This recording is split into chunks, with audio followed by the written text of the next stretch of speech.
பரிசுத்த யோவான் எழுதின சுவிசேஷம் 20ஆம் அதிகாரம் 22வது வசனம். யோவான் 20ஆம் அதிகாரம் 22வது வசனம். அவர்கள் மேல் ஊதி பரிசுத்த ஆவியை பெற்றுக்கொள்ளுங்கள், பரிசுத்த ஆவியை பெற்றுக்கொள்ளுங்கள் என்று இயேசு சொன்னார். நேற்றைய தினம் இயேசு சொன்ன ஒரு வார்த்தையை நாம் தியானித்தோம். மெய்யாகவே விடுதலை ஆவீர்கள் என்று ஆண்டவர் சொன்னார்.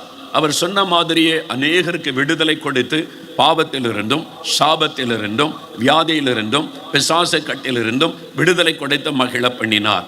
அதே இயேசு இன்றைக்கு சொல்லுகிறார், என் பிள்ளைகளே பரிசுத்த ஆவியை பெற்றுக்கொள்ளுங்கள், ரிசீவ் த ஹோலி ஹோஸ்ட் என்று ஆண்டவர் உங்களுக்கு சொல்லுகிறார். ஒவ்வொருவரையும் பார்த்து சொல்லுகிறார். இங்க வந்திருக்கிற அத்தனை பேரையும் பார்த்து சொல்லுகிறார், பரிசுத்த ஆவியை பெற்றுக்கொள்ளுங்கள். மகனை பரிசுத்த ஆவியை பெற்றுக்கொள், மகளை பரிசுத்த ஆவியை பெற்றுக்கொள் என்று ஆண்டவர் சொல்லுகிறார். ஏன் இந்த பரிசுத்த ஆவியை பெற்றுக்கொள்ள வேண்டும்? அவர் நமக்கு என்ன செய்து விடுவார்? அதை குறித்து நாம் அறிந்து கொள்ள வேண்டியது அவசியம். எனக்கு அன்பானவர்களே, இயேசு இந்த உலகத்தில் ஊழியம் செய்த நாட்களில் சிலுவையில் அவர் அறியப்படுவதற்கான வேளை நெருங்கி வந்த சமயத்தில் அவர் அதிகமாய் பேசின ஒரு காரியம் பரிசுத்த ஆவியானவரை குறித்து. யோவான் 14ஆம் அதிகாரம் 16ஆம் வசனத்தில் சீஷர்களை பார்த்து சொன்னார், நான் போய் பிதாவை வேண்டிக் கொள்ளுவேன், அப்பொழுது என்றென்றைக்கும் உங்களோடு கூட இருக்கும்படிக்கு வேறொரு தேற்றரவாளனை அவர் உங்களுக்கு தந்தருளுவார். பரிசுத்த ஆவியானவரை குறித்து இயேசு அப்படி பேசினார். அப்போஸ்தலர் 1ஆம் அதிகாரம் 4வது வசனத்தை வாசித்து பாருங்கள். உயிர்த்தெழுந்த இயேசு 40 நாள் அளவும் தன் சீஷர்களோடு கூட அநேக காரியத்தை பேசின பொழுது, இன்னும் சில நாளைக்குள்ளே நீங்கள் பரிசுத்த ஆவியினாலே ஞான ஸ்நானத்தை பெற்றுக்கொள்வீர்கள் என்று ஒரு முக்கியமான செய்தியை இயேசு சொல்லுகிறார். அப்போஸ்தலர் 1ஆம் அதிகாரம் 8ஆம் வசனத்தில் இயேசு பரலோகத்திற்கு ஏறி செல்வதற்கு முன்பாக கடைசியாக சொன்ன வார்த்தை அதுதான். பரிசுத்த ஆவி உங்களிடத்தில் வரும் பொழுது நீங்கள் பலன் அடைவீர்கள், வல்லமையை பெற்றுக்கொள்வீர்கள், எனக்கு நீங்கள் சாட்சிகளாக இருப்பீர்கள் என்று ஒரு வாக்குத்தத்தத்தை சொல்லி அவர் பரலோகத்திற்கு எழுந்தருளி போனார். சொன்ன மாதிரியே அப்போஸ்தலர் 2ஆம் அதிகாரம் நீங்கள் 1 முதல் 4 வரை வாசித்து பாருங்கள். பெந்தேகோஸ்தே என்ன நாள் வந்த சமயத்தில் 120 பேர் காத்திருந்த பொழுது பரிசுத்த ஆவியானவர் அக்னிமயமான நாவுகள் போல அவர்கள் மேல் வந்து இறங்கினார். அவர்கள் பரிசுத்த ஆவியினாலே நிரப்பப்பட்டு ஆவியானவர் தந்தையுடைய வரத்தின்படி வெவ்வேறு பாஷையில பேசத் தொடங்கினார்கள் என்று வேதம் சொல்லுகிறாரு. பரிசுத்த ஆவியினாலே நிரப்பப்பட்டு அந்நிய பாஷைகளை பேசி புது பலன் அடைந்தார்கள் என்று வேதத்திலே நாம் பார்க்கிறோம். அந்த வல்லமை அவர்கள் பெற்றுக்கொள்ள வேண்டும் என்று இயேசு விரும்பினார். அந்த வல்லமை பெற்றுக்கொண்ட பிறகுதான் நீங்கள் உலகத்திற்கு போக வேண்டும், அதுவரை காத்திருங்கள் என்று இயேசு கிறிஸ்து சொன்னார். இந்த கடைசி காலத்தில் இந்த பரிசுத்த ஆவியானவருடைய இந்த அபிஷேகம் பல மடங்கு ஊற்றப்பட போகிறது. இதுவரை காணப்பட்ட வல்லமை அல்ல, நாம் கடைசி காலத்துக்குள் வந்துவிட்டபடியால் ஆவியானவர் வெள்ளம் போல ஊற்றப்பட போகிறார். யோவேல் 2ஆம் அதிகாரம் 28-29 வசனத்தில் அவை தேவனுடைய வார்த்தையில் தீர்க்க தரிசனமாய் சொல்லப்பட்டது. கடைசி நாட்களில் கடைசி காலம் வரும் பொழுது என் ஆவியை நான் ஊற்றுவேன், I will pour out my spirit. ஆண்டவர் சொல்கிறேன், ஆவியை நான் ஊற்றுவேன் என்பதாய் சொன்னார். யார் மீது? முதலாவது குமாரர் குமாரத்திகள், 2வது வாலிபர்கள், அதன் பிறகு வயோதிபர்கள், அதன் பிறகு ஊழியக்காரர்கள் ஊழியக்காரிகள் என்று ஆண்டவருடைய வார்த்தை சொல்லுகிறது. இந்த ஆவியானவர் ஊற்றப்படும் போது என்ன நடக்கும்? வாலிபர்கள் தரிசனங்களை காண்பார்கள், சிறு பிள்ளைகள் குமாரர் குமாரத்திகள் வாலிப வயதிற்கு கீழ்ப்பட்ட இளம் பிள்ளைகள் தீர்க்க தரிசனம் உரைப்பார்கள், பரிசுத்த ஆவியினால் நிரப்பப்பட்டு தீர்க்க தரிசனம் உரைப்பார்கள். அதே மாதிரி மூப்பர்கள் சொப்பனங்களை காண்பார்கள். ஊழியக்காரர்கள் மேலும் ஊழியக்காரிகள் மீது ஆவி ஊற்றப்படும் போது அவர்கள் தீர்க்க தரிசனம் உரைப்பார்கள். இது தீர்க்க தரிசனமாய் சொல்லப்பட்ட ஒரு வார்த்தை. இந்த கடைசி காலத்திற்கென்று தேவன் வாக்குத்தத்தமாய் சொன்ன வார்த்தை. ஆகவே தான் இந்த கடைசி நாட்களில் தன் ஆவியை ஆண்டவர் யாவர் மீது ஊற்றிக்கொண்டே வருகிறதை பார்க்க முடிகிறது. சிறு பிள்ளைகள் மீது ஆவியானவர் ஊற்றப்பட்டு அவர்கள் தீர்க்க தரிசனம் சொல்லுகிற காட்சி ஆரம்பித்து விட்டதை நாங்கள் பார்க்கிறோம். வாலிபர்கள் மீது ஆவியானவர் ஊற்றப்பட்டு அவங்க தரிசனங்களை பார்க்கிறதை பார்க்க முடிகிறது. நான் சொன்ன நேற்றுக்கு முந்தின தினம் இதே இடத்தில் நாங்கள் ஜெபித்த போது 10 வயது நிரம்பின சிறு மகள் வந்து சொன்னாள், ஆண்டவர் என்னோடு பேசினார். என்ன பேசினார்? இந்த 2 நாட்களும் மழை இல்லாதபடி நல்ல கால நிலைமை நான் தருவேன் என்று ஆண்டவர் பேசினார் என்று. ஆண்டவருடைய குரலை கேட்கிற சிறு பிள்ளைகள் எழும்பிவிட்டார்கள். 10 வயது மகள் தீர்க்க தரிசனமாய் சொல்லுகிறாள், கர்த்தர் அதை நிறைவேற்றுகிறார். இதெல்லாம் வேதத்தில் சொல்லப்பட்டிருக்கிற சத்தியம். ஆனால் கிறிஸ்தவர்கள் நிறைய பேர் நாம் அதை அறிந்து கொள்ளாமல் இருக்கிறோம். அதற்கு நேராக நாம் திரும்ப வேண்டும் என்று கர்த்தர் விரும்புகிறார். ஆகவே இந்த கடைசி காலத்தில் மாம்சமான யாவர் மேலும் என் ஆவியை ஊற்றுவேன். இந்த அபிஷேகம் எல்லாருக்கும் உரியது, குறிப்பிட்டவர்களுக்கு மாத்திரம் அல்ல, அது பெரியவர்களுக்கு மாத்திரம் அல்ல. சிறு பிள்ளைகள், வாலிபர்கள், பெரியவர்கள் யாவருக்கும் இந்த அபிஷேகம், யாவர் மேலும் இந்த ஆவியை ஊற்றுவேன் என்று ஆண்டவர் சொல்கிறார். இந்த பரிசுத்த ஆவியின் வல்லமை நமக்கு அவசியம். இந்த பரிசுத்தாவினால் நிரப்பப்பட்டிருப்பது அவசியம். இந்த ஆவியானவர் வரும்பொழுது நமக்கு வல்லமையை தருகிறார். வசனம் சொல்லுகிறாரு, அவர் நமக்கு பலன் தருகிறார் என்றால் வல்லமை தருகிறார். சாட்சியாய் வாழக்கூடிய வல்லமையை தருகிறார். அந்த வல்லமையை ஒவ்வொருவரும் பெற்றுக்கொள்ள வேண்டும் என்று ஆண்டவர் விரும்புகிறார். எதற்கு இந்த வல்லமை? ஆவியானவர் வரும்பொழுது என்ன செய்கிறார்? 3 முக்கியமான காரியத்தை நான் சுருக்கமாய் சொல்லி ஜெபிக்க போகிறோம். ஆவியானுடைய ஆசீர்வாதங்கள் ஏராளமாய் வேதத்தில் இருக்கிறது. 3 காரியத்தை மாத்திரம் சொல்லி ஜெபிக்க போகிறோம். நன்றாக கவனிங்கள். முதலாவது, ஆவியானவர் ஒரு மனிதனுக்குள் வரும்பொழுது செய்யக்கூடிய காரியம், அவர் நம்ம இயேசுவை போல வாழும்படி ஒரு மாற்றத்தை உண்டாக்குகிறார். ஆவியானவர் நம்மை மறுரூபப்படுத்துகிறார். இயேசுவின் சுபாவத்தை நமக்குள்ளே கொண்டு வருகிறார். இயேசுவை போல பரிசுத்தமாய் வாழ, இயேசுவை போல தாழ்மையாய் வாழ, இயேசுவை போல மனதுருக்கத்தோடு வாழ, இயேசுவை போல ஆத்ம பாரத்தோடு வாழ இயேசுவின் சுபாவத்தை நமக்குள்ளே கொண்டு வருகிறவர். இயேசுவை போல வாழ வைக்கிறவர் ஆவியானவர். ஆண்டவருடைய விருப்பம் என்ன? ஆண்டவரை ஏற்றுக்கொண்ட அவருடைய பிள்ளைகள் இயேசுவை போல வாழ வேண்டும் என்று ஆண்டவர் விரும்புகிறார். 1 யோவான் 2ஆம் அதிகாரம் 6வது வசனத்தை வாசிக்கும் பொழுது, ஆண்டவருடைய பிள்ளைகள், இயேசுவை உள்ளத்தில் ஏற்றுக்கொண்ட பிள்ளைகள், அவர் நடந்தபடியே நாமும் நடக்க வேண்டும். அவர் எப்படி இந்த உலகத்தில் வாழ்ந்தாரோ அதே மாதிரி நாம் நடக்க வேண்டும் என்று ஆண்டவர் விரும்புகிறார். இயேசுவை போலெல்லாம் நடக்க முடியுமா? அவருடைய பரிசுத்தம், அவருடைய தாழ்மை, அவருடைய சாந்த குணம், அவருடைய மனதுருக்கம், அவருடைய ஆத்ம பாரம், அப்படிலாம் நாம் வாழ முடியுமா? அந்த பலனை தருகிறவர் தான் பரிசுத்த ஆவியானவர். அந்த கிறிஸ்துவின் சுபாவத்தை நமக்குள்ளே கொண்டு வந்து அவரை போல நம்மை மறுரூபப்படுத்துவது தான் ஆவியானுடைய முதலாவது வேலை. இந்த அனுபவத்தை பவுல் பெற்றிருந்ததனால தான் அவர் தெளிவாய் சொல்லுகிறார், நான் இயேசு கிறிஸ்துவை பின்பற்றுவதைப் போல நீங்களும் இயேசுவை பின்பற்ற வேண்டும் என்பதாக அவர் சொல்லுவதை வேதத்திலே நாம் பார்க்கிறோம். நான் இயேசுவை பின்பற்றுகிறேன், அந்த அடிச்சுவட்டிலே பின்பற்றுகிறேன் என்று பேதுரு சொல்லுகிறார். நான் வேதத்தில் வாசிக்கும் பொழுது பேதுரு 1 பேதுரு 2ஆம் அதிகாரம் 21வது வசனத்தில் இயேசு நமக்கு மாதிரியை பின்வைத்து போயிருக்கிறார்.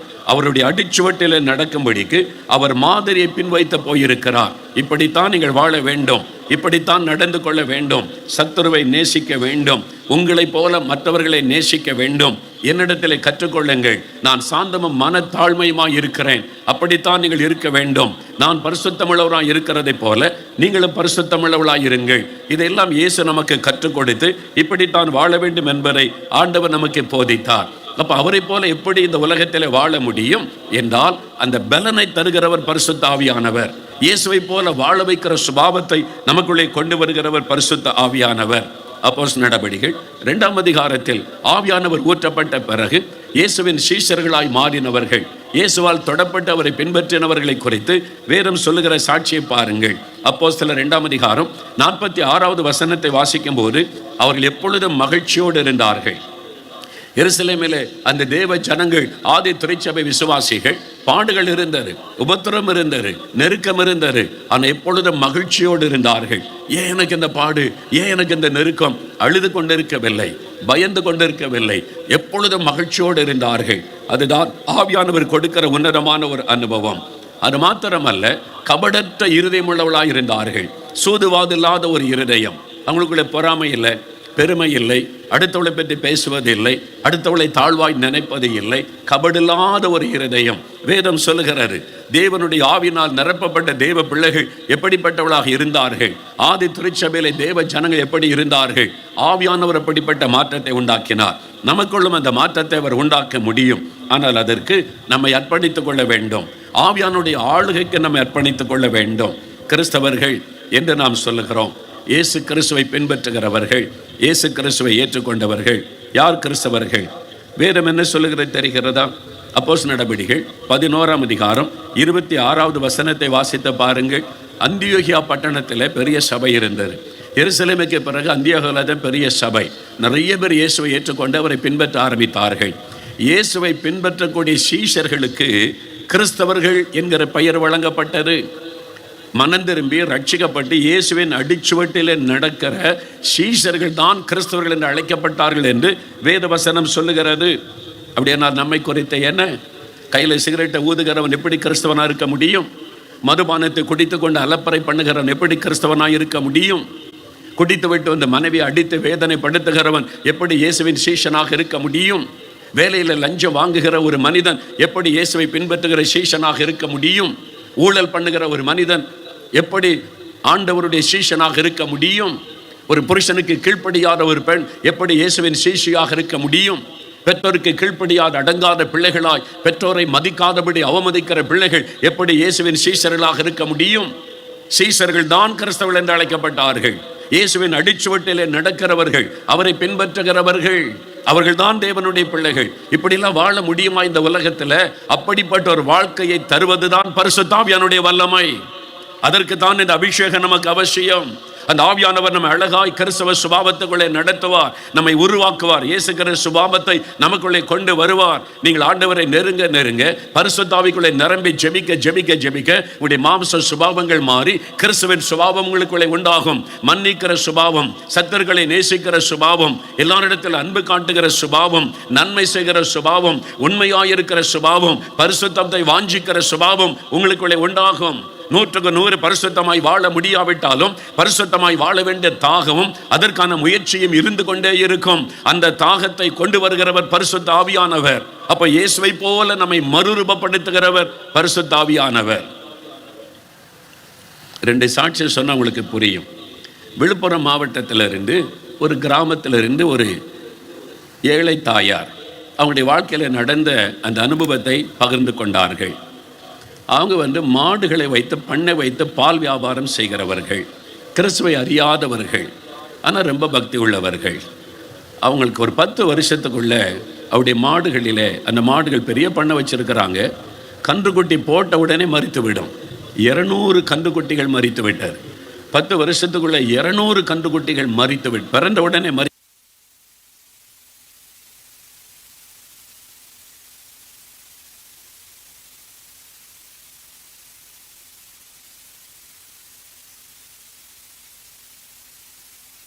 விடும். அந்த கன்றுக்குட்டிகள் ஒன்றும் நிலைப்பது இல்லை. அவங்க நினைச்சாங்க இது ஒரு சாபம், இந்த கன்றுக்குட்டி பிழைப்பது இல்லை, அதில் வளர்ச்சியில் மந்தை பெருகவில்லை.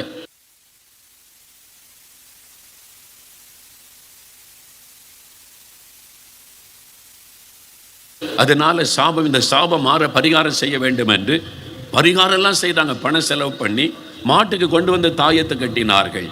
அவங்க என்னென்ன சொல்றாங்களோ அதெல்லாம் மாட்டுக்கு செய்தார்களாம். அவங்களே சொல்றாங்க, படிப்பறிவில்லாத ஒரு ஏழை தாயார் பக்தியோடு கூட தெய்வத்தை தேடி இந்த சாபம் மாறணும், என்னுடைய மந்தை விருத்தி அடையணும், கன்றுக்குட்டிகளெல்லாம் செத்து செத்து போகிறதே என்பதாய் அவங்களுக்கு தெரிந்தது சாபம் என்று. பரிகாரத்திற்கு எவ்வளோ பணத்தை செலவு பண்ணி பார்த்து ஒன்றும் நடக்கவில்லை. யாரோ சொல்லி இருக்கிறாங்க, இந்த ஜெபிக்கலாம் வாங்கின ஒரு நிகழ்ச்சி வருது, அதை பாரு, உன் பிரச்சனைக்கு ஏதாவது தீர்வு தெரியும் என்று. இந்த தாயார் உடனே சத்தியம் தொலைக்காட்சி முன்னால் உட்கார்ந்து ஜெபிக்கலாம் நிகழ்ச்சியை பார்த்தார்கள். அதில் சாபத்தை மாற்றக்கூடிய வல்லமை இயேசுவுக்கு மட்டும்தான் உண்டு. ஏனென்றால் அவர் சிலுவையில் நமக்காக சாபமாகி பரிகாரத்தை ஏற்படுத்தினார். பணம் கொடுத்தெல்லாம் சாபத்துக்கு பரிகாரம் கொண்டு வர முடியாது. நம்ம பாவத்தை விட்டு மனம் திரும்பி இயேசுவை ஏற்றுக்கொண்டால் பாவம் மன்னிக்கப்பட்டு சாபத்திலிருந்து விடுதலை தருவார். அந்த செய்தி கேட்டபோது இந்த தாயார் தொடப்பட்டார்கள். இப்படி ஒரு கடவுள் இருக்கிறாரா? இதுவரைக்கும் யாருமே சொல்லலையே. இலவசமாய் பாவ மன்னிப்பு, இலவசமாய் சாபத்திலிருந்து விடுதலையா என்று சொல்லி முழங்கால் படிட்டு இயேசுவை கூப்பிட்டார்கள். இயேசுவை தன் வாழ்க்கையில் ஏற்றுக்கொண்டார்கள், பாவத்தை அறிக்கை செய்தார்கள். பாருங்க, ஆண்டவர் பாவத்தை மன்னித்து ஆசீர்வதித்தார். என்ன அதன் பிறகு எல்லா கன்றுக்குட்டிகளும் உயிரோடு இருந்தது, ஒரு கன்றுக்குட்டி கூட மரிக்கவில்லை. சாபம் மாறிவிட்டதை அவளால் உணர முடிந்தது. இப்போதான் அடுத்த பிரச்சனை. இப்போ கன்றுக்குட்டிகள் உயிரோடு இருக்கிறது, பால் வியாபாரத்தில் லாபம் இல்லை, பால் வியாபாரத்தில் நஷ்டம் அடைந்து கொண்டே இருக்கிறது. தினமும் பல மாடுகள் பால் கொடுக்கிறது, வியாபாரம் பண்ணுறாங்க, லாபமே இல்லை, ஆசீர்வாதமே இல்லை. அப்போ ஒரு கேள்வி, ஏன் ஆசீர்வாதம் இல்லை? சாபம் மாறிவிட்டது, அப்போ ஆசீர்வாதம் வரணும் இல்லை, ஏன் ஆசீர்வாதம் இல்லை? உடனே அவர்கள் ஆண்டவரிடத்தில் போய் முழங்கால் படிட்டு ஜெபித்தார்கள். கிறிஸ்தவர்கள் கவனியுங்கள், ஊழியக்காரர்கள் கவனியுங்கள். ஒரு தேவை வந்தா, பிரச்சனை வந்தா என்ன செய்யணும்னு இன்றைக்கு இந்துக்களாக இருந்த ரட்சிக்கப்பட்ட இடத்தில் கற்றுக்கொள்ளுங்கள். அந்த ஏழை தாயார் என்ன பண்ணினாங்க? ஊழியக்காரனை தேடி போகவில்லை, யாராவது தீர்க்க தரிசனம் சொல்லுவாங்களான்னு போகவில்லை. தேவ சமூகத்தில் முழங்கால் படிட்டு இயேசுவனிடத்தில் போனார்கள். இயேசுவே, என் பாவத்தை மன்னிச்சிங்க, சாபத்தெல்லாம் மாற்றிட்டீங்க, கன்றுக்குட்டியெல்லாம் உயிரோடு இருக்கிறது, ஏன் என் பால் வியாபாரத்தில் ஆசீர்வாதம் இல்லை? நஷ்டமாக இருக்கிறது, இவ்வளோ கஷ்டப்பட்டு நான் இந்த பால் வியாபாரம் பண்ணுகிறேன், லாபமே இல்லையே, ஏன் ஆண்டவரேன்னு கேட்டாங்க. ஆசீர்வாதின்னு கேட்கல, ஏன்? கிறிஸ்தவர்கள் கற்றுக்கொள்ளுங்க. ஆண்டவரிடத்தில் போய் கேட்குறாங்க. ஒரு ஏழை தாயார் ஜெபிக்கிறாங்க. என்ன விசுவாசம்? நான் கேட்டால் இயேசு பதில் தருவார். என்னோடு பேசுவார் என்கிற விசுவாசம் ஒரு ஏழை தாயாருக்கு இருக்கிறது. உங்களுக்கு இருக்குதா? உங்களுக்கு இருக்குதா? இத்தனை வருஷம் கிறிஸ்தவர்கள் என்று சொல்லுகிற உங்களுக்கு இருக்குதா? என்கிட்ட ஆண்டவர் பேச மாட்டார் என்று ஒரே வார்த்தையில சொல்லுகிறோமே. நம்ம தான் மனம் திரும்ப வேண்டும். உலகத்தில் தேவன் என்ன செய்து கொண்டிருக்கிறார் என்பதை அறிந்து கொள்ளுங்கள். அந்த ஏழை தாயார் முழங்கால் படிட்டு கேட்டாங்க. ஆண்டவர் பதில் கொடுத்தார். என்ன பதில் கொடுத்தார் தெரியுமா? இயேசு சொன்னார், பரிசுத்த ஆவியானவர் மூலமாய் ஆண்டவர் அவளோடு பேசினார். என்ன சொன்னார் தெரியுமா? மகளே, நீ பாலில் தண்ணி கலந்து வியாபாரம் பண்ற, தண்ணியை கலப்படம் பண்ணுகிறாய், நான் எப்படி உன்னை ஆசீர்வதிக்கிறது? உன் வியாபாரம் சுத்தமா இல்லை, வியாபாரம் உண்மையா இல்லை, அதில் தண்ணீர் கலப்படம் பண்ணுகிறாய், நான் எப்படி கலப்படம் பண்ணுகிறவனை ஆசீர்வதிக்க முடியும் என்று ஆண்டவர் பேசினார். அந்த ஏழை தாயார் சொல்றாங்க இயேசு தன்னோடு பேசினதை. அவங்க சொல்றாங்க, ஆண்டவரை பார்த்து சொன்னாங்களா, ஆண்டவரை தண்ணி கலக்கிறது பாவமா? ஏனென்றால் பால் வியாபாரம் பண்ற எல்லாருமே தண்ணி கலக்கிறாங்க, எல்லாருமே தண்ணி கலந்து தான் பால் வியாபாரம் பண்றாங்க. அவங்க அதுதான் அறிந்திருக்கிறாங்க, அது தப்பே இல்லை. இந்த வியாபாரம் இப்படி தான் நினைத்து கொண்டு இருந்தாங்க. இயேசு தான் சொல்லி கொடுத்தார், இது பாவம் மகளே, நீ தண்ணி கலந்து வியாபாரம் பண்ணினா நான் ஆசீர்வதிக்க முடியாது. இவர் தான் மெய்யான ஆண்டவர். நீ என்ன வேணாலும் பண்ணு, காணிக்க கொண்டா, தச்சனை கொண்டு வா, இதை கொண்டு வா, அதை கொண்டு வா, சரி பண்ணிடலான்னு சொல்லுகிறது கடவுளாக இருக்க முடியாது. தவறை சுட்டி காண்பித்து சரிப்படுத்துகிறவர் தான் கடவுள். ஆண்டவர் சொன்னார், நீ கலப்படம் செய்கிறாய், நான் எப்படி ஆசீர்வதிக்க முடியும்? அந்த தாயார் சொன்னாங்க, கலப்படம் செய்யறது தப்பா? எனக்கு தெரியாத ஆண்டவரை, யாருமே எனக்கு சொல்லலையே, நான் இப்போ கீழ்ப்படுகிறேன், இனி நான் பாலில் கலப்படமே பண்ண மாட்டேன் என்று ஒப்பு கொடுத்து அன்றையிலிருந்து சுத்தமான பாலை வியாபாரம் பண்ண ஆரம்பிச்சாங்க. கர்த்தர் ஆசீர்வதித்த வியாபாரத்தை பெருக பண்ணிவிட்டார். அவங்க சாட்சியா சொல்றாங்க, ஆண்டவர் என்னோடு பேசினார். நீங்க போய் கேட்குறீங்களா, ஆசீர்வாதம் வேணும், அது வேணும், இது வேணும்னு கேட்குறீங்களே, ஏன் எனக்கு இதை நடக்கல ஆண்டவரே, என்கிட்ட என்ன குறை இருக்குது, என்ன தடை இருக்கிறது என்று ஜெபம் பண்ணுங்க. ஆண்டவர்கிட்ட போங்க, ஆவியானவர் பேசுவார். அதுக்கு தான் பரிசுத்த ஆவியானவர் நம்மை சகல சத்தியத்துக்குள்ள வழி நடத்துவார். பரிசுத்த ஆவியானவர் வரும் பொழுது இயேசுவின் அடிச்சுவட்டுகளிலே நடத்துவார். இதுதான் சத்தியம் என்று சொல்லிக் கொடுப்பார், இதுதான் பரிசுத்தம் என்று சொல்லிக் கொடுப்பார். அதுக்கு தான் பரிசுத்த ஆவியானவர். ஆலயத்தில் வந்து கைத்தட்டி அந்நிய பாஷை பேசிவிட்டு போவதற்கு அல்ல. புருஷனுக்கு கீழ்ப்படியாத நீ சபையில் அந்நிய பாஷை பேசிக் கொண்டிருக்கிறாய். வீட்டிலே வாழ வந்த மருமகளை நேசிக்காத நீ சபையில் அந்நிய பாஷை பேசுகிறாய். யாரை ஏமாற்றுகிறாய்? கிறிஸ்தவ வாழ்க்கை என்றால் என்ன? சத்தியத்தின்படி வாழுவது. ஆவியானவர் பேசுவதற்கு இடம் கொடுக்கிறவன் தான் கிறிஸ்தவன். எப்படியும் வாழலாம், சபையில அந்நிய பாஷை பேசலாம், ஏமாற்றிக் கொள்ளாதிருங்கள். கர்த்தர் என்ன சொல்றான்னு கேளுங்க. ஆண்டவரே, என் மருமகளை நான் எப்படி நடத்தணும்னு கேளுங்க, அவர் சொல்லி தருவார். ஆண்டவரே, என் மாமியாரை நான் எப்படி நேசிக்கணும்னு கேளுங்க, சொல்லி தருவார். ஆண்டவரே, இந்த குடும்பத்தை எப்படி கட்டி எழுப்பணும் கேளுங்க, ஆவியானவர் சொல்லி தருவார். அதுதான் கிறிஸ்தவ வாழ்க்கை, அதற்கு தான் ஆவியானவர்.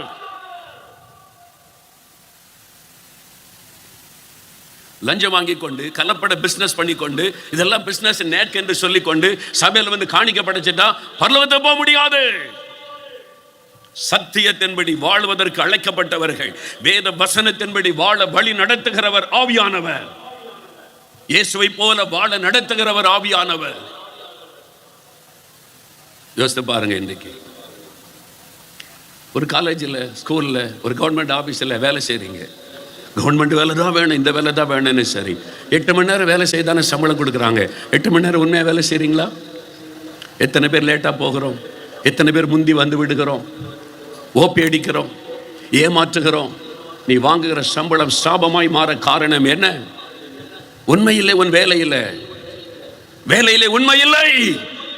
அரசாங்கத்தை ஏமாற்றி சம்பளம் வாங்குகிறாய், நிர்வாகத்தை ஏமாற்றி சம்பளம் வாங்குகிறாய், உன் வேலையிலே உண்மை இல்லை.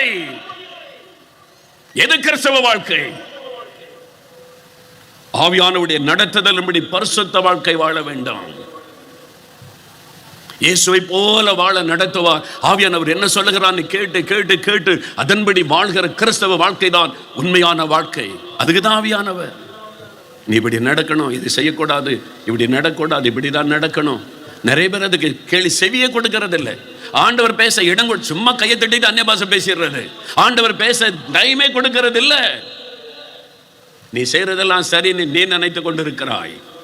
ஆண்டவர்கிட்ட போய் உட்காருங்க, முதல்ல அரை மணி நேரம் அந்நிய பாஷை பேசுங்க, 10 நிமிடம் உட்காருங்க. ஆண்டவரே, எனக்கு சொல்லும், எனக்கு போதியம், கற்றுத்தாருன்னு கேளுங்க, அழகாய் பேசுவார்.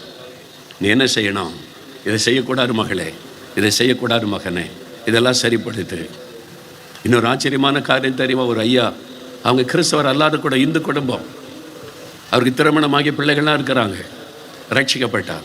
இயேசு பற்றி யாரும் சொன்னதுனால இயேசுவை அறிந்து அவருடைய வாழ்க்கையில் நிறைய நெருக்கம், பிரச்சனை, பல இடத்துல போய் ஏமாற்றப்பட்டு கடைசியில் இயேசு வந்து ரட்சிக்கப்பட்டார். பெரிய சந்தோஷம், ஆண்டவரை ரட்சித்துட்டார், அவருடைய பிள்ளை ஆயிற்று அப்படின்னு சொல்லி. அவருக்கு திருமணமாகி 15-20 வருஷம் ஆகிட்டு, பிள்ளைகள்லாம் பெரிய பிள்ளைகளாக படிக்கிறாங்க. சில காரியத்தில் ஆசீர்வாதம் இல்லை, சில காரியத்தில் தடை ஏற்பட்டு கொண்டே இருக்கிறாரு. உடனே ஆண்டவர்கிட்ட போய் ஜெபம் பண்ணினார். ஏன் ஆண்டவரே, நான் தான் உடைய பிள்ளை ஆயிட்டல, என் பாவத்தெல்லாம் மன்னிச்சிட்டீங்க, ஏன் இந்த தடை காணப்படுகிறது? அப்போ ஆண்டவர் சொன்னாரா, ஆண்டவர் சொன்னாரா, 20 வருஷத்துக்கு முன்னால் உனக்கு திருமணம் ஆச்சுல்ல? ஆமாம் ஆண்டவரே. அப்போது உன் மனைவி வீட்டில் டிமாண்டு பண்ணி எனக்கு இவ்வளோ ரொக்கம் வேணும், இவ்வளோ நகை போடணும்னு கேட்டியா? ஏசு எப்படிப்பட்ட ஆண்டவர் தெரிஞ்சுக்கொள்ளுங்க. கேட்டியான்னாரு. ஆமாம் ஆண்டவரே கேட்டேன். அதில் என்ன தப்பு இருக்குது? தப்பு, பாவம். நீ டிமாண்ட் பண்ணல, இவ்வளோ பணம் வேணும்னு கேட்டல. அந்த குடும்பத்தார் தன் மகளை கட்டி கொடுக்க அங்கங்கே கடன் வாங்கி உனக்கு வரதட்சணை கொடுத்தாங்க. ஒரு குடும்பத்தை கடனாளி ஆக்கினது நீ. உன் திருமணத்திற்காக இன்னொரு குடும்பத்தை கடனாளி ஆக்கினாய். அது பாவம் அல்லவா? 20 வருஷத்துக்கு முன்னால நடந்த கல்யாணத்துக்கு ஆண்டவர் பேசுகிறார். அவர் கண்ணீரோடு சொன்னார், இயேசுவே, இதெல்லாம் பாவம் என்று எனக்கு தெரியாது, யாருமே சொல்லி கொடுக்கல, இப்போ நான் உணர்கிறேன், நான் என்ன செய்யணும்னு கேட்டார். திருப்பி கொடு பணத்தை, திருப்பி கொடு. எப்படி கொடுக்க சொன்ன? வட்டியோட, பேங்க் வட்டியோட திருப்பி கொடு. 20 வருஷத்துக்கு முன்னால் வாங்கின வரதட்சணையை பேங்க் வட்டியோட கணக்கு போட்டு அந்த பணத்தை எடுத்துட்டு மாமனார் வீட்டுக்கு போனார். மாமனார் வீட்டில் போய் சொன்னார், நீங்கள் வரதட்சணையாக கொடுத்த பணம் வட்டியோடு திரும்ப தருகிறேன். அவங்க கிறிஸ்துவ அறியாதவங்க. அவங்க ஆச்சரியம், மருமகனை எதுக்கு இதை கொடுக்குறீங்க? எங்கள் மகளுக்காக தானே வரதட்சணை கொடுத்தோம். இல்லை, நான் டிமாண்ட் பண்ணினேன், உங்கள் விருப்பப்படி மகளுக்கு செய்துங்கன்னு சொல்லிட்டா தப்பு இல்லை. ஆனால் நான் இவ்வளோ வேணும்னு கேட்டு நீங்கள் கடன் வாங்கி எனக்கு கொடுத்தீங்கல்ல, என் இயேசு பாவன்னு சொல்லுகிறார். நான் இப்போ இயேசுவை அறிந்திருக்கிறேன், இயேசு தப்புன்னு சொல்லுகிறார், பணத்தை திருப்பி கொடுக்க சொல்லுகிறார். அவங்க ஆச்சரியப்பட்டு போனா, இப்படி ஒரு கடவுள் இருக்கிறாரா? பாவத்தை கண்டித்து உணத்தை சரிப்படுத்துகிற ஒரு கடவுள் இருக்கிறாரா? ஆச்சரியப்பட்டார்கள். அதன் பிறகுதான் அவருக்கு பெரிய சந்தோஷம். இதுதான் ஆவியானவர் நடத்துகிற விதம், இதுதான் கிறிஸ்தவ வாழ்க்கையின் பரிசுத்தம். நான் குடிக்கிறது இல்லை, பீடி சீர் பிடிக்கிறது இல்லை, வேறு அந்நிய பாஷை பேசுகிறேன். லைஃப் உங்களுடைய அனுதின வாழ்க்கையில் இயேசுவை வெளிப்படுத்தணும். வாழ்கிற இடத்துல, வேலை செய்கிற இடத்துல உங்களுடைய மருமகளை மகளை போல நேசித்த நடத்தணும். உங்கள் மாமியாரை சொந்த தாயை போல நேசித்த நடத்தணும். உன்னுடைய கணவனுக்கு கீழ்ப்படிந்த நடக்கணும். உன் மனைவியை சொந்த சரீரமாய் நேசித்த பராமரிக்கணும். இதெல்லாம் செய்யாமல் வெறுமன் அந்நிய பாஷை பேசிக்கொண்டு இருப்பதல்ல கிறிஸ்தவ வாழ்க்கை. வேத வசனத்தின்படி வாழ நம்மை சரிப்படுத்தி நடத்துகிறவர் ஆவியானவர். அந்த வாழ்க்கைக்கு நம்ம ஒப்பு கொடுக்கணும். எப்படியும் வாழலாம், ஜெபம் பண்ணா போதும். இல்லை, இன்றைக்கு ஒப்பு கொடுங்க, மனம் திரும்பி ஒப்பு கொடுங்க. ஏதோ ஒரு பாவம் உங்களை தொடர்ந்து கொண்டு இருக்கிறது இல்லை. ஆண்டவர் என்ன சொன்னார்? அப்போஸ்தலர் 1:8 பரிசுத்த ஆவியினிடத்திலே வரும் பொழுது நீங்கள் பலனடைந்து சாட்சி சொல்லுவீர்கள் என்று சொல்லவில்லை, சாட்சியாய் இருப்பீர்கள், சாட்சியாய் வாழுவீர்கள். உங்களுடைய வாழ்க்கையில இயேசுவை காண்பிக்கணும். இவர்கள் கிறிஸ்தவர்கள் பொய் சொல்ல மாட்டாங்க, இவர்கள் கிறிஸ்தவர்கள் ஏமாத்துகிற பிசினஸ் செய்ய மாட்டாங்க, இவர்கள் கிறிஸ்தவர்கள் லஞ்சம் வாங்க மாட்டார்கள், இவர்கள் கிறிஸ்தவர்கள் வரதட்சணை கேட்க மாட்டார்கள், இவர்கள் கிறிஸ்தவர்கள் ஜாதி என்கிற பெயரில் மற்றவர்களை ஒடுக்க மாட்டார்கள். இந்த சாட்சி வர வேண்டும். அதுதான் இயேசு எதிர்பார்க்கிற சாட்சி. எத்தனை கிறிஸ்தவர்களுக்குள்ள ஜாதி பெருமை, பணப்பெருமை, குடும்ப பெருமை. ஒரு சமயம் தமிழ்நாடு முழுதும் போய் ஜெபம் பண்ண 40 நாள்னு கர்த்தர் சொன்னார். நானும் போய் 40 நாள் ஜெபம் பண்ணி நான் தமிழ்நாட்டில் அத்தனை மாவட்டத்துக்கும் போய் ஒரு கிராமத்துக்குள்ளே போனேன். நான் போகாத புதிய ஒரு கிராமம், அந்த மாவட்டம் கூட நான் சொல்ல மாட்டேன், உங்களுக்கு தெரிஞ்சிடும். அங்கே என்னை கூட்டிகிட்டு போனாங்க. அந்த கிராமத்தில் போய் ஜெபம் பண்ணி கொண்டே போகிறோம். அப்போ சொன்னாங்க, அண்ணே பாருங்கள், இந்த தெருவில் ஒரு பெரிய சர்ச் இருக்குது, அடுத்த தெருவிலையும் ஒரு பெரிய சர்ச் இருக்குது. அதில் என்ன கஷ்டம்? ஒரு பக்கம் இந்த சபை, இன்னொரு பக்கம் இன்னொரு டினாமினேஷன். இல்லை, ஒரே டினாமினேஷன் சர்ச்சு இங்கே ஒன்று இருக்குது, அடுத்த தெருவில் இருக்குது. என்னங்க, ஒரே கிராமம் தானே, அடுத்த கிராமத்தில் இருந்தால் பரவாயில்ல, ஒரே கிராமத்தில் எப்படி ஒரே டினாமினேஷன் 2 சர்ச்சு அப்படின்னு கேட்டேன். அவங்க என்ன சொன்னாங்க தெரியுமா? இது இந்த ஜாதிக்கு உள்ள சர்ச்சு, அது அந்த ஜாதிக்கு உள்ள சர்ச்சு. இந்த ஜாதிக்காரங்க அந்த சர்ச்சுக்கு வர மாட்டாங்க, அந்த ஜாதிக்காரங்களை இந்த சர்ச்சுக்குள்ள விட மாட்டாங்க. நான் கேட்டேன், 2 சர்ச்சில் ஆராதனை நடக்கு, 2 சர்ச்சில் வந்து பாட்டு பாடுறாங்க, ஆராதிக்கிறாங்க, இயேசு துதிக்கிறாங்களாம், பாட்டு பாடுறாங்களாம், காணி கொடுக்குறாங்க. நான் கேட்டேன், இந்த 2 சர்ச்சில் எந்த சர்ச்சுக்கு இயேசு வருவார்? நீங்கள் சொல்லுங்க. ஒரு சர்ச்சுக்கும் அவர் வர மாட்டார். இயேசுவே இல்லாமல் இன்னைக்கு சர்ச்சுக்குள்ள ஆராதனை நடக்குது. இயேசுவே இல்லாமல் பாட்டு என்ன, துதி என்ன, காணிக்கை என்ன, இயேசு அந்த சர்ச்சை பக்கமே வருவதில்லை. ஜாதி உணர்வோடு செயல்படுகிறோம் வீட்டுக்குள்ள கூட இயேசு வரமாட்டார். யூதன் என்றும் இல்லை, கிரேக்கன் என்றும் இல்லை. ஜாதி என்பது பிசாசு உண்டாக்கின ஒரு பிரிவினை. அந்த உணர்வு ஒரு கிறிஸ்தவனுக்குள்ள இருக்கக்கூடாது. அதை விட்டு மனம் திரும்ப வேண்டும். ஆவியானவர் எப்படி நடத்துகிறார்? இந்த சமுதாய பாவத்தை விட்டு விலகு. ஜாதி வரதட்சணை கொடுமையில இந்தியாவில் ஒரு நாளைக்கு தினமும் 13 பெண்கள் கொல்லப்படுகிறார்கள். தெரியுமா அவனுக்கு? நம் தேசத்தில் ஒரு நாளைக்கு 13 பெண்கள் வரதட்சணை என்ற பெயர்ல கொலை செய்யப்படுகிறார்கள். அந்த பாவத்தை ஒரு கிறிஸ்தவன் செய்யலாமா? பெருமையா சொல்றாங்க 1 கிலோ தங்கம் நரகத்தில் போய் அழிவதற்கு. வரதட்சணை என்கிற பிசாசு கிறிஸ்தவனை ஆட்டி படைக்கிறாரு. எப்படி உன் குடும்பத்தை கர்த்தர் ஆசீர்வதிக்க முடியும்? பணம் ஆசீர்வாதம் அல்ல. பெரிய பெரிய கட்டடம், பணம் நிறைய. நாகர்கோயில், கன்னியாகுமரி வீடுகளுக்குள்ள போய் பாருங்க. சாபத்தினாலே நிம்மதி இல்லை, சமாதானம் இல்லை, குடும்ப மகிழ்ச்சி இல்லை. எது ஆசீர்வாதம்? கட்டடம் அல்ல, கார் அல்ல, பணம் அல்ல. உன் வீட்டுக்குள்ள சாபம் இருக்கிறது. மனம் திரும்ப உன் பாவத்தை விட்டு.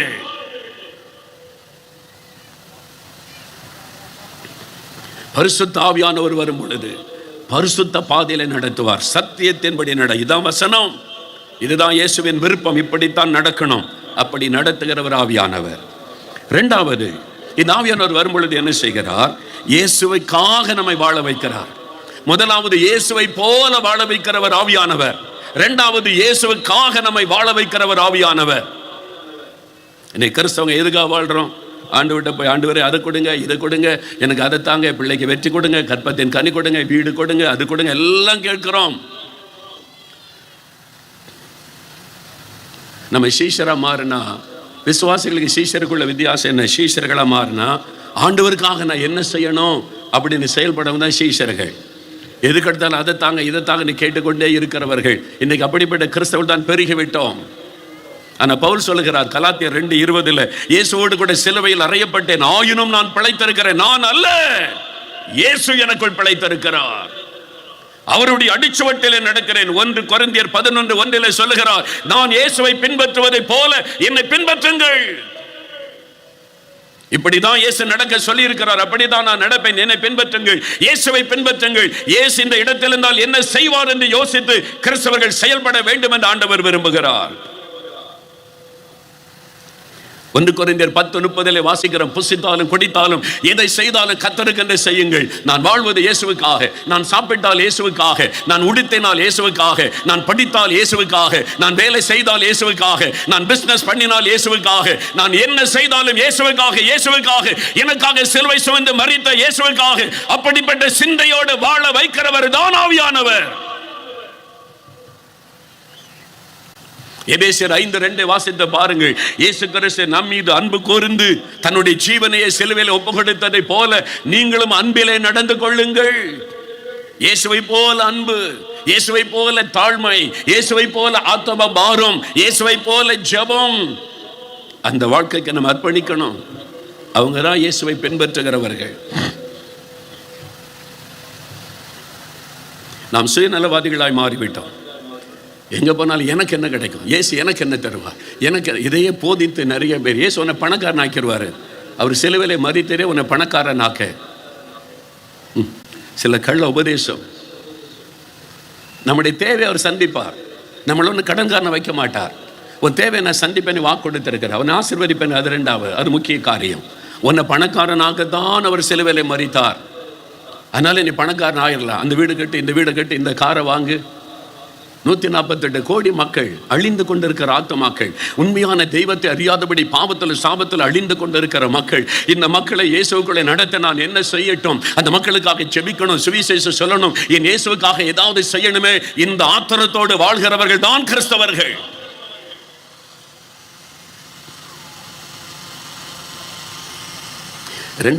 வருஷத்துல ஒரிசாவில் கந்தமானில் கிறிஸ்தவர்களுக்கு விரோதமாய் ஒரு கலவரம் உண்டாக்கப்பட்டது.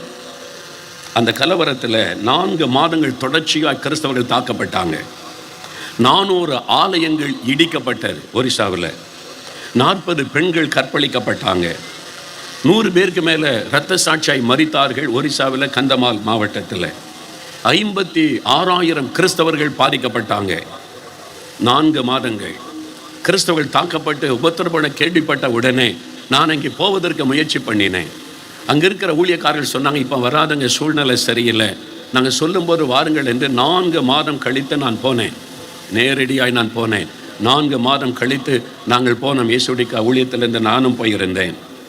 வயல்வெளியிலே கிறிஸ்தவர்கள் தங்க வைக்கப்பட்டிருந்த கூடாரங்களிலே தங்க வைக்கப்பட்டிருந்தாங்க. வீடுகளெல்லாம் இடிக்கப்பட்டு கிடக்கிறது, ஆலயங்கள் இடிக்கப்பட்டு கிடக்கிறதை கண்ணாலே நான் பார்த்தேன். இருதயம் நொறுங்கி போனது. ஆயிரக்கணக்கான கிறிஸ்தவங்க அப்படி ஒரு கூடாரங்களிலே தங்கியிருக்கிறாங்க. அவளிடத்தில் போய் ஆறுதல் படுத்தி தைரியப்படுத்தி பேசிவிட்டு, எங்களால் முடிந்த உதவி செய்கிற என்ன செய்யணும்னு நீங்கள் எதிர்பார்க்குறீங்கன்னு கேட்டேன். அவங்க என்ன கேட்டாங்க தெரியுமா?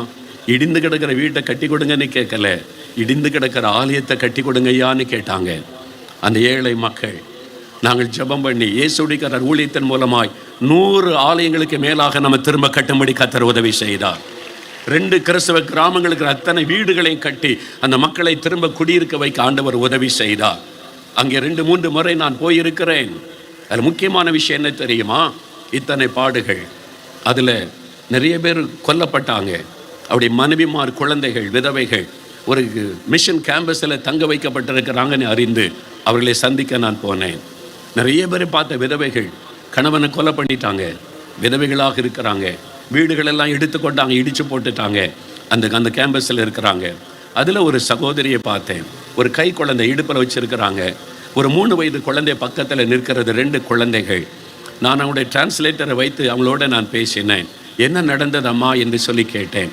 அவர் சொன்னாங்க, அதே கிராமத்தில் தான் பிறந்து நாங்கள் வளர்ந்தோம், அதே கிராமத்தில் தான் நாங்கள் சில குடும்பங்கள் இயேசுவை ஏற்றுக்கொண்டு ஆண்டவரை ஆராதித்து இயேசுக்களை வாழ்ந்தோம்.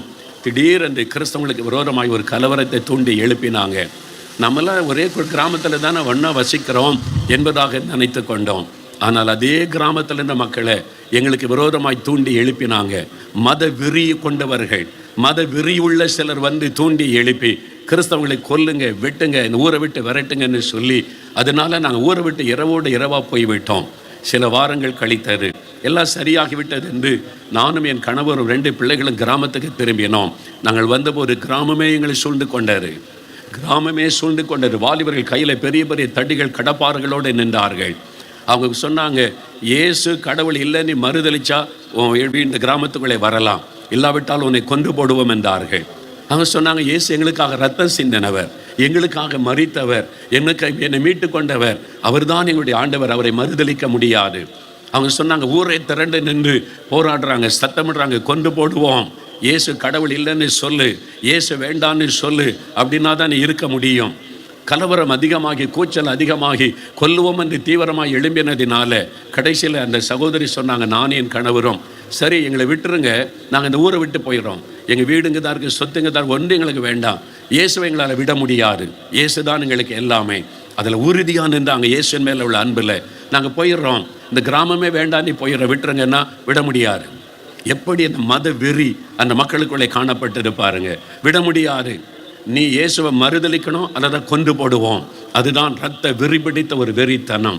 அவங்க சொன்னாங்க, மறுதளிக்க முடியாது, இயேசு எங்களுக்காக மரித்தவர், எங்களுக்காக ரத்த சிந்தினவர், அவருக்காக தான் நாங்கள் வாழுவோம் என்பதால் பல மணி நேரம் போராட்டம். அவங்க பயமுறுத்தி பார்க்குறாங்க, அவங்க பயப்படலை, தைரியமான நாங்கள் இயேசு தான் எங்களுக்காக என்று.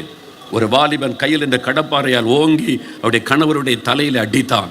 மண்டை பிளந்து ரத்த வெள்ளத்தில் கீழே விழுந்தார். அவருடைய மனைவி கையில் ஒரு குழந்தை, 3 வயது குழந்தையோட கிராம மக்களிடத்தில் கெஞ்சுறாங்க, எங்களை விட்டுருங்க, நாங்கள் போயிடுறோம், இந்த ஊரே வரமாட்டோம், நாங்கள் எங்காவது போய் பிழைத்துக் கொள்வோம். விட முடியாது. அந்த அளவிற்கு மதவெறி அந்த மக்கள் அந்த கணவரை குற்றுயிராய் கிடக்கிறவருடைய காலில் கயிற்றை கட்டி பைக்கில் வைத்து இழுத்து கொண்டு போய் சாகும் வரைக்கும் கொண்டு போய் கொண்டிருக்கிறார்கள். இந்த சகோதரி கண்ணீரோடு சொன்னாங்க, என் கண் முன்னாலே என் கணவரை கொன்றார்கள், நாங்கள் எவ்வளோ கெஞ்சனங்களை விட்டு விடுங்க, நாங்கள் போய்விடுகிறோம் என்பதாய். இயேசுவை மறுதளிக்காவிட்டால் சாவுதான் என்றார்கள். முடியாது என்று சொல்லிவிட்டோம். ரொம்ப துக்கமான காரியம். கண் முன்னால் கணவர் அடித்து கொள்கிறாங்க. இயேசுவை ஏற்றுக்கொண்ட ஒரே காரணம், ஒரே கிராமத்தில் பிறந்த அதே மக்கள் மத்தியில் வாழ்ந்தவர்கள். எப்படிப்பட்ட காரியம் பாருங்கள். நான் இப்போ அவங்கள்ட்ட பார்த்து கேட்டேன், சரி கணவரை இழந்துட்டீங்க, வீட்டை இழந்துட்டீங்க, சொத்துக்கள் இழந்துட்டீங்க, இனிமேல் என்ன செய்ய போகிறீங்க அப்படின்னு நான் கேட்டேன். அந்த சகோதரி என்னை பார்த்து என்ன சொன்னாங்க தெரியுமா? என்னுடைய 2 குழந்தைகளை நான் இயேசுவுக்காக வளர்ப்பேன் என்று சொன்னாங்க. என் 2 குழந்தைகளை இயேசுவுக்காக நான் வளர்ப்பேன். வீடெல்லாம் போயிட்டு கொன்னுட்டாங்களே, அநியாயம் பண்ணிட்டாங்களே, நான் எங்க போறது? அழவில்லை, பயப்படவில்லை, கலங்கவில்லை. இயேசுவுக்காக என் பிள்ளைகளை வளர்ப்பேன் என்று சொன்னார்கள். அதுதான் இயேசுவின் மீது வைத்திருந்த அன்பு. ஆவியானவர் கொடுத்த ஒரு பலன், இயேசுவுக்காக வாழ்கிற ஒரு வாழ்க்கை. நீங்கள் யாருக்காக வாழுகிறீர்கள்? சுயநலமாய் வாழுகிறீர்களா? சுயநலத்துக்காக இயேசுவை தேடுகிறீர்களா? சுகம் தருவார், விடுதலை தருவார், குழந்தை தருவார், செல்வம் தருவார், இதற்காகத்தான் இயேசுவை தேடுகிறீர்களா? எனக்காக உயிர் கொடுத்த ஆண்டவருக்காக நான் வாழுவேன், அவருக்காக ஜீவிப்பேன், அவரை மகிமைப்படுத்துவேன், அவரை அறிவிப்பேன் என்ற சிந்தை நமக்கு இருக்கிறதா? யோசித்து பாருங்க. இன்னைக்கு யோசித்து பாருங்க. இந்த கன்னியாகுமரி மாவட்டம் நீங்க இருக்கிறது ஒரு சிறப்பான மாவட்டத்தில் இருக்கிறீங்க. நல்ல கவனிங்க. இந்தியாவிலேயே தென்பகுதியில் இருக்கிற கடைசி மாவட்டம் கன்னியாகுமரி மாவட்டம். இந்த மாவட்டம் முக்கடலும் சங்கமிக்கிற சரித்திரம் வாய்ந்த ஒரு இடத்தில் இருக்கிற மாவட்டம். இந்த மாவட்டத்தில் தமிழ்நாட்டிலேயே அதிகமான கிறிஸ்தவர்கள் இருக்கிற மாவட்டம் கன்னியாகுமரி மாவட்டம். ஏன் யோசித்து பார்த்துருக்கீங்களா? வாய் இந்த கன்னியாகுமரி மாவட்டத்துக்கு 2000 வருஷத்துக்கு முன்பாகவே தோமாவை ஆண்டவர் அனுப்பினார். கிபி 52 72 வரை இந்தியாவில் ஊழியம் செய்த தோமா, இயேசுவோடு இருந்த அப்போஸ்தலன், சென்னையில் இரத்த சாட்சியாய் மரித்தார். அதுக்கு முன்னால் கேரளாவில் ஊழியம் செய்து 7 ஆலயங்களை கட்டினார். தமிழ்நாட்டில் கன்னியாகுமரி மாவட்டத்தில் திருவிதாங்கோடு என்கிற இடத்துல ஒரு ஆலயத்தை தோமா கட்டினார். அரைப்பள்ளி என்று அழைக்கக்கூடிய ஆலயம், உலகத்திலேயே பழமையான ஆலயம் இருப்பது கன்னியாகுமரி மாவட்டத்தில். தெரியுமா உங்களுக்கு? அப்போஸ்தலருடைய நடபடிகளை சபை என்று சொல்லப்படுகிறது. எங்கும் ஆலயம் கட்டப்படவில்லை. ரோமருடைய ஆட்சி காலத்தில் கிறிஸ்தவ ஆலயம் கட்டப்பட முடியாது. வீடுகளிலே தான் சபைகள் கூடினது, பொது இடங்களிலே தான் கூடினார்கள். ஆலயம் இல்லை. கிறிஸ்தவர்களுக்கு என்ற ஆலயம் முதல் கட்டப்பட்டது இந்தியாவில். கேரளாவில் 7 ஆலயங்கள், கன்னியாகுமரி மாவட்டத்தில் திருவிதாங்கோடில் கட்டப்பட்ட ஒரு ஆலயம், பழமையான ஆலயம் இங்குதான் இருக்கிறது. தோமா இங்கு வந்து ஜெபம் பண்ணினார், ஊழியம் செய்திருக்கிறார். 2வது 1806 வருஷம் 1800களில் நடந்த ஒரு சம்பவம். 1806 இருந்து 1816 வரைக்கும் ரிங்கல் தோபை என்கிற ஒரு மிஷனரி மயிலாடியில் ஊழியம் செய்து முதல் கன்னியாகுமரியில் ஆலயம் கட்டப்பட்டது. மயிலாடியில் எப்படி கட்டப்பட்டது தெரியுமா? வேதமாணிக்கம் என்கிற ஒரு ஐயா, அவர் கிறிஸ்தவர் அல்லாதவர், தெய்வத்தை தேடி அலைந்தவர். இயேசு அவருக்கு தரிசனமாகி தன்னை வெளிப்படுத்தி அவரை ரட்சிப்புகளை நடத்தி இயேசுவால் ரட்சிக்கப்பட்டு வந்த அவர் இந்த பகுதியில் இருக்கிற மக்களுக்கெல்லாம் இயேசு தன்னை வெளிப்படுத்தணும், இவங்கெல்லாம் ரட்சிக்கப்படணும், இயேசு அறிந்து கொள்ளணும் பாரத்தோடு அவர் ஊழியம் செய்வதற்கு ஒரு ஆள் வேண்டும் என்று சொல்லி தரங்கம்பாடிக்கு போனார். ஒரு மிஷனரியை அனுப்புங்க, எங்கள் மக்களுக்கெல்லாம் அந்த இயேசு பற்றி சொல்லணும், நான் பெற்றுக்கொண்ட சந்தோஷத்தை எல்லாரும் பெற்றுக்கொள்ளணும் என்ற பாரத்தோடு அந்த ஐயா போன போது ரிங்கல் தோபை மிஷனரியை அனுப்பினார்கள். 1806 ஆண்டு மிஷனரி ரிங்கல் தோபை வந்தார்.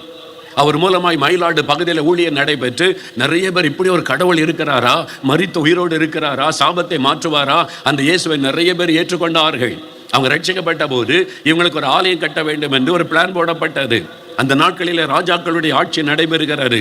ராஜாவுடைய உத்தரவில்லாமல் ஆலயம் கட்ட முடியாது. ஆகவே ரிங்கல் தோபை மிஷனரி அந்த நாட்களில் போர்ச்சுகீசியர்கள், வெளிநாட்டிலிருந்து வந்த போர்ச்சுகீசியர்கள் இந்த சேர நாடு பகுதியில் அதிகமாய் வியாபாரம் செய்து வணிகம் செய்து ராஜாவோடு நல்ல ஐக்கியத்தில் இருந்தவர்கள்.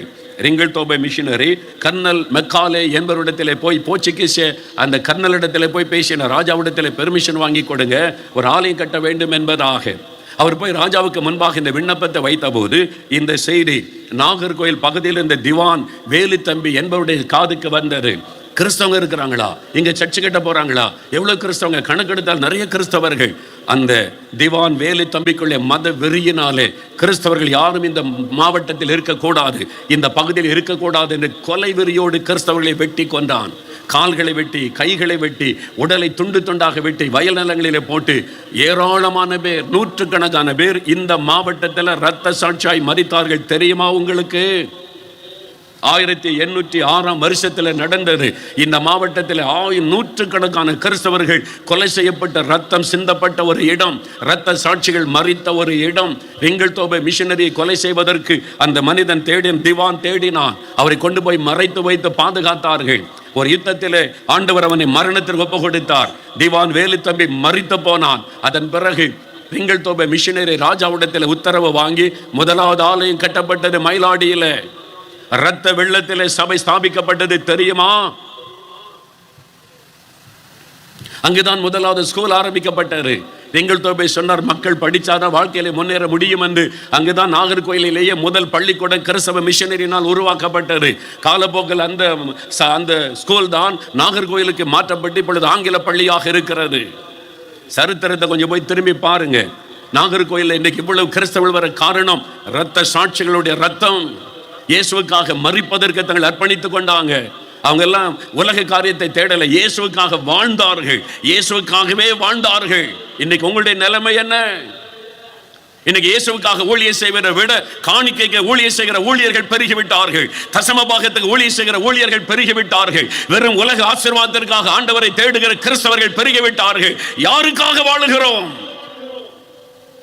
இயேசுவுக்காக வாழ வேண்டும் என்ற வைராக்கியத்தை ஆவியானவர் நமக்குள்ளே உண்டாக்குவார். அவருக்காக மரிக்கவும் ஆயத்தம், அவருடைய சுவிசேஷத்தை அறிவிக்க ஆயத்தம் என்று அர்ப்பணிக்கிற வாலிபர்கள் எங்கே? எனக்கு மார்க் வேணும்னு ஜெபிக்கிறோம், பாஸ் ஆகணும்னு ஜெபிக்கிறோம், இந்த காலேஜில் இடம் கிடைக்கணும்னு ஜெபிக்கிறோம், இந்த படிப்பு படிக்கணும்னு ஜெபிக்கிறோம், இவரை கல்யாணம் பண்ணணும்னு ஜெபிக்கிறோம், என்னென்ன உலக காரியத்துக்கு ஜெபிக்கிறோம். இந்த மாவட்டத்தில் இருக்கிற ஜனங்கள் எல்லாரும் ரட்சிக்கப்படணுமே, ஆண்டவரை அறிய வேண்டுமே என்று ஜெபிக்கிறோமா? இன்னும் குடிக்கும் விபச்சாரத்திற்கு வேசித்தனத்திற்கு அடிமைப்பட்டு கிடக்கிற மூட பழக்கங்களுக்கு அடிமைப்பட்டு கிடக்கிற என் சகோதர சகோதரிகள் ரட்சிக்கப்பட வேண்டும் என்ற ஆத்திரமும் ஜெபமும் கிறிஸ்தவர்களுக்கு இருக்கிறதா? யாருக்காக எதற்காக இயேசுவை தேடுகிறோம்? அப்போஸ்தலர் நடபடிகளை வாசித்து பாருங்க. அவங்க இயேசுவுக்காக வாழ்ந்தார்கள். அந்த வாழ்க்கையை தருகிறவர் பரிசுத்த ஆவியானவர். இரத்த சாட்சியில உருவான திருச்சபை தான் மயிலாடியில உண்டான முதல் திருச்சபை. அதனாலதான் இந்த மாவட்டத்தில் இத்தனை கிறிஸ்தவர்கள். இன்னைக்கு நம்மை குறித்து என்ன நம்ம ஒப்பு கொடுப்போம்? மூன்றாவது, கடைசியாக வேகமாக சொல்லி முடிக்கிறேன். மூன்றாவது, ஆவியானவர் செய்கிற காரியம், ஆவியானவர் வருகையில் இயேசுவுடன் நம்மை கொண்டு போய் சேர்க்கிறார். முதலாவது, ஆவியானுடைய வல்லமை வரும் பொழுது இயேசுவை போல நம்மை மாற்றுகிறார், மறுரூபப்படுத்துகிறார், இயேசுவை போல வாழ வைக்கிறார். இரண்டாவது, இயேசுவுக்கென்று வாழ வைக்கிறார். இயேசுவுக்கு ஒப்பு கொடுத்த எத்தனை நிந்தை வந்தால் என்ன, எத்தனை பரிகாசம் வந்தால் என்ன, யார் அடித்தால் என்ன, ரத்தம் சிந்தவும் ஆயத்தம், ஆண்டவருக்காக நிந்திக்கப்படும் அடிக்கப்பட ஆயத்தம் இந்த அர்ப்பணிப்போடு ஊழியத்திலே நிற்கிறவர்கள், இயேசுவுக்காக எனக்காக உயிர் கொடுத்த ஆண்டவருக்காக அர்ப்பணித்துக் கொண்டவர்கள். மூன்றாவது, கடைசியாக இந்த ஆவியானவர் என்ன செய்கிறார்? ஆண்டவருடைய வருகையிலே நம்மை கொண்டு போய் சேர்க்கிறார். வருகை நாட்கள் நெருங்கிவிட்டது. மத்தேயு 24ஆம் அதிகாரத்தில் இயேசு சொன்ன கடைசி கால அடையாளங்கள் நம்ம சுற்றிலும் நடக்கிறது. பஞ்சங்கள், கொள்ளை நோய்கள், பூமி அதிர்ச்சிகள், யுத்தங்கள், மனுஷருக்கு விரோதமாய் மனிதர் எழும்புவது, இதெல்லாம் இன்றைக்கு நம்மை சுற்றிலும் நடந்து கொண்டு இருக்கிறது. இதெல்லாம் எதை காண்பிக்கிறது? இயேசுடைய வருகை சமீபம். அவர் சீக்கிரத்தில் வரப்போகிறார். அவர் மறுபடியும் இந்த உலகத்தை நியாயந்திருக்க வரப்போகிறார். ராஜாதி ராஜாவாய், கத்தாதி கத்தாவாய், நியாயாதிபதியாய் வரப்போகிறார். அவருடைய வருகை சமீபித்து விட்டது என்பதை வெளிப்படுத்துகிறது. அவருடைய வருகையிலே நம்ம காணப்பட வேண்டும். அதுக்கு தான் ரட்சிப்பு, அதுக்கு தான் பரிசுத்தவான் அபிஷேகம், அதுக்கு தான் சபை, அதுக்கு தான் ஆராதனை. வருகைக்கு நம்மை ஆயத்தப்படுத்துவதற்கு, மணவாளனை சந்திக்க மணவாட்டியாய் ஆயத்தப்படுவதற்கு ஆவியானவர் நம்மை ஆயத்தப்படுத்தி வருகையிலே நம்மை கொண்டு போய் சேர்க்கிறவர். அந்த காலம் வந்து விட்டது. லூக்கா 21:35 ஆண்டவர் சொன்னார், பூமி எங்கிலும் ஒரு தீமை உண்டாகும், முழு உலகத்தையும் பாதிக்கும்படி. அதுதான் கொரோனா கொள்ளை நோய். அதுக்கு முன்னால் எத்தனை கொள்ள நோய் வந்தது. உலகம் முழுவதும் ஒரு கொள்ள நோயும் பரவினது கிடையாது. அந்த குறிப்பிட்ட நாட்டுக்குள்ளே தான் அந்த கொள்ள நோய் காணப்பட்டது. முழு உலகத்தை ஒரே டைமில் பாதித்த கொள்ள நோய் கொரோனா கொள்ள நோய். நம் கண்களுக்கு முன்பாக இயேசு சொன்ன முக்கியமான தீர்க்கதரிசன வார்த்தை நிறைவேறி இருக்கிறது. அப்ப நம்ம கடைசி காலத்தில் வந்துவிட்டோம். அது மாத்திரம் அல்ல, இது ஆண்டவருடைய வருகை நாட்கள் கடைசி காலம் என்பதற்கு ஆண்டவர் ஒரு தேசத்தை முன்னிறுத்தி இருக்கிறார்.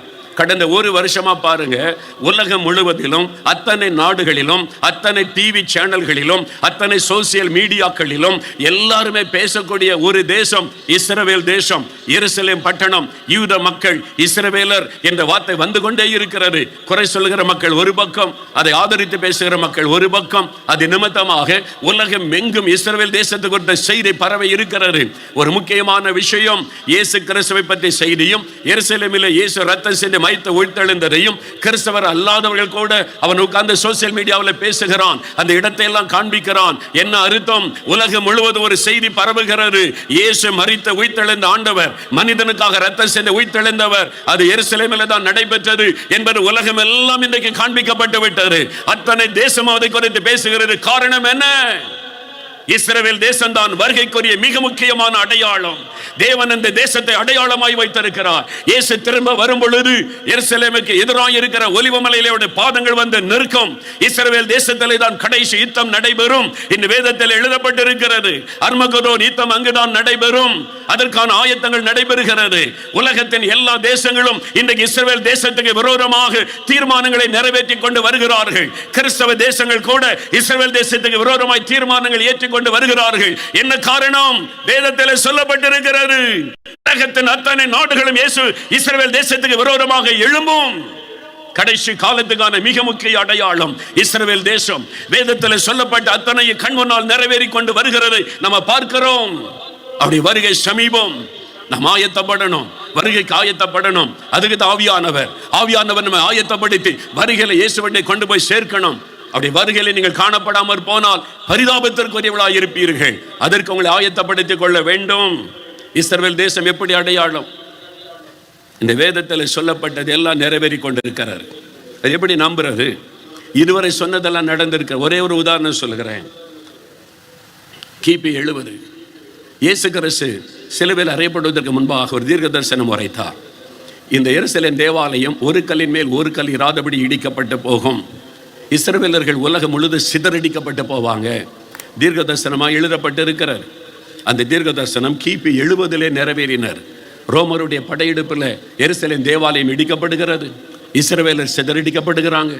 கிபி 100 ஒரு யூதன் கூட எருசலேமில் இல்லை. அத்தனை பேரும் புறக்கடிக்கப்பட்டு விட்டார்கள். இஸ்ரவேல் என்கிற பெயர் மாற்றப்பட்டு விட்டது. பலஸ்தீனா என்று மாற்றப்பட்டது.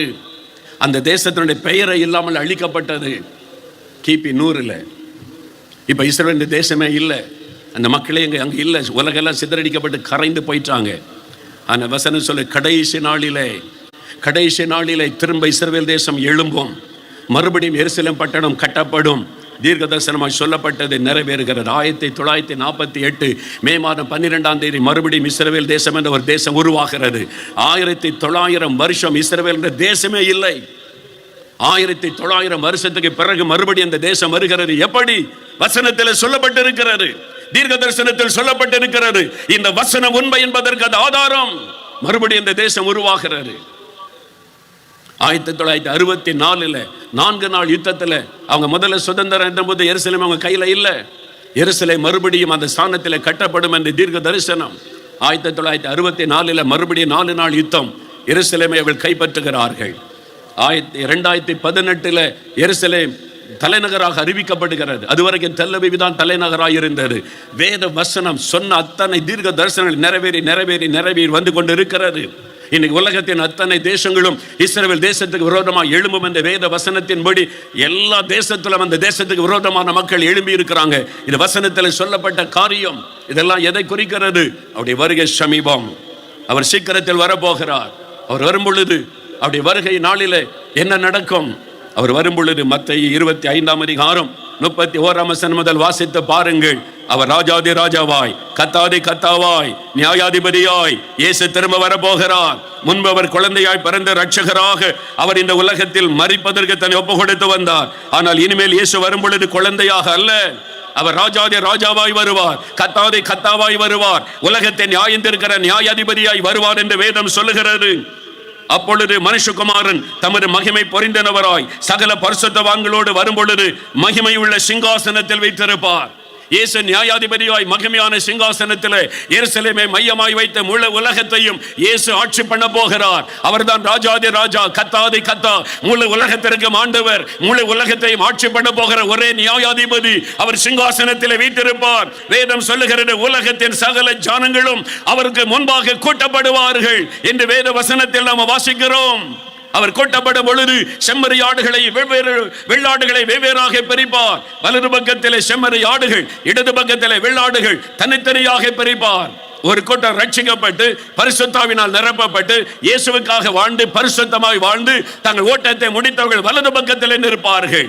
இஷ்டப்படி பாவத்திலே வாழ்ந்து துன்மார்க்கத்திலே வாழ்ந்து வெறும் பக்தி என்கிற பெயரிலே ஏமாற்றி கொண்டிருக்கிற கிறிஸ்தவர்கள் இடது பக்கத்திலே நிற்பார்கள்.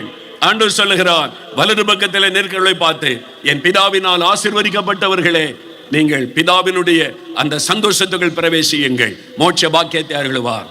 இடது பக்கத்தில் இருக்கிறவர்களை பார்த்து, சபிக்கப்பட்டவர்களே, பிசாசுக்காகவும் அவனுடைய தூதர்களுக்காகவும் ஆயத்தம் பண்ணப்பட்ட நரகத்துக்குள்ளே அக்கினி கடலுக்குள்ளே போங்கள் என்று சொல்லுவார். ரெண்டில் ஒன்று மோட்சம் அல்லது நரகம். ஆண்டவர் நியாயந்திருக்க நியாயாதிபதியாய் வருகிறார். சிங்காசனத்தில் வீற்றிருக்கும் பொழுது என்ன நடக்க யோசித்து பாருங்க. வலது பக்கம் இடது பக்கம் பிரிப்பார். உலகத்தின் சகல ஜனங்களும் இயேசு ராஜாவின் சிங்காசனத்துக்கு முன்பாக நியாயந்திருக்கும்படி நிற்க வேண்டும் என்று வேதம் சொல்லுகிறது. அந்த நாளிலே இயேசு கிறிஸ்துவை 30 வெள்ளி காசுக்கு காட்டி கொடுத்தான யூதாஸ் காரியோத்து நடுக்கத்தோடு இயேசுவுக்கு முன்பாக நிற்பான். தன்னுடைய மத அந்த தைர அதிகாரத்தை பயன்படுத்தி காய்பா என்கிற அந்த மத தலைவன் தன்னுடைய சுயநலத்திற்காக இயேசு மீது அபாண்டமான பழி சுமத்தி சிலுவையில் அறைய வைத்தானே. கை கட்டி கொண்டு நடுக்கத்தோடு இயேசு ராஜாவின் சிங்காசனத்திற்கு முன்பாக நிற்க வேண்டும். ஏரோது என்கிற ராஜா தன்னுடைய பதவி பெருமையினால் இயேசுவுக்கு மினுக்கான வஸ்திரம் தரித்து பரிகாசம் பண்ணினானே. அந்த பொல்லாதவன் இயேசு ராஜாவின் சிங்காசனத்துக்கு முன்பாய் நடுக்கத்தோடு நிற்க வேண்டும். பிலாத்து இயேசு குற்றமற்றவர் என்று தெரிந்தும் அவரை தன்னுடைய பதவிக்காக கை கழுவி அவரை சிலுவையில் அறைய ஒப்பு கொடுத்தானே. பிலாத்து இயேசு ராஜாவின் சிங்காசனத்திற்கு முன்பாக நடுக்கத்தோடு கூட அன்றைக்கு நிற்பான். அவர் நியாயாதிபதியாய் அமர்ந்திருப்பார். கிறிஸ்தவர்களை அழித்து விடுவோம், கிறிஸ்தவர்களை கொலை செய்வோம் என்று எழுப்பின ஏரோது ராஜா பேதுருவை கொலை செய்ய தேடினவன், யாக்கோபை கொலை செய்தவன் நடுக்கத்தோடு இயேசு ராஜாவின் சிங்காசனத்துக்கு முன்பாக நியாயத்தீர்ப்புக்கு நின்றே ஆக வேண்டும். No man can escape. ஒரு மனிதனை தப்பித்துக் கொள்ள முடியாது. கிறிஸ்தவர்களுக்கு விரோதமாய் இயேசு கிறிஸ்துவுக்கு விரோதமாய் எழும்பி அவரை கேவலப்படுத்துவதாக நினைத்து பாவத்தை துணிகரமாய் செய்து துணிகரமாய் காரியத்தை செய்கிற ஒவ்வொருவரும் இயேசு ராஜாவின் சிங்காசனத்திற்கு முன்பாக நியாயத்தீர்ப்பின் நாளிலே நின்றே ஆக வேண்டும். ரோமர் ராஜ்யத்தை ஆட்சி பண்ணி கொண்டிருந்த சீசர் கிறிஸ்தவர்கள் மீது அபாண்டமான பழிகளை சுமத்தி அநியாயமாய் கொலை செய்து மகிழ்ச்சி அடைந்தானே. அவன் இயேசு ராஜாவின் சிங்காசனத்துக்கு முன்பாக நின்றே ஆக வேண்டும். ஒவ்வொரு தேச தலைவரும் ஒவ்வொரு மத தலைவரும் இயேசு ராஜாவின் சிங்காசனத்திற்கு முன்பாக நியாயத்தீர்ப்பின் நாளிலே நின்றே ஆக வேண்டும். ஒருவரும் தப்பித்துக் கொள்ள முடியாது.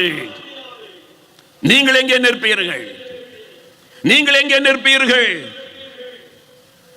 கிறிஸ்தவனாக இருந்து கொண்டு லஞ்சம் வாங்கி கொண்டு ஊழல் பண்ணி கொண்டு சபைக்குள்ளே அரசியல் பண்ணி இயேசுவின் நாமத்தை கேவலப்படுத்திக் கொண்டு பதவிக்காக வாழ்ந்து இயேசுவை கேவலப்படுத்தி அவருடைய நாமத்தை தூஷித்துக் கொண்டிருக்கிற நீ எங்கே நிற்பாய்?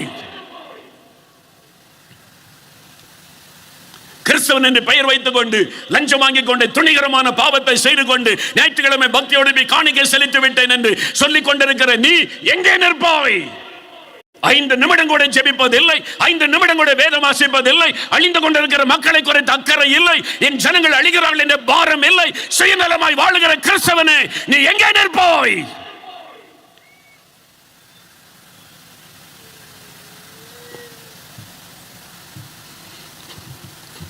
இயேசுதான் எனக்கு கதாநாயகன், எப்படியும் வாழலாம் என்று விசிலடித்து டான்ஸ் ஆடி கொண்டிருக்கிற ஊழியக்காரனே எங்கே நிற்பாய்?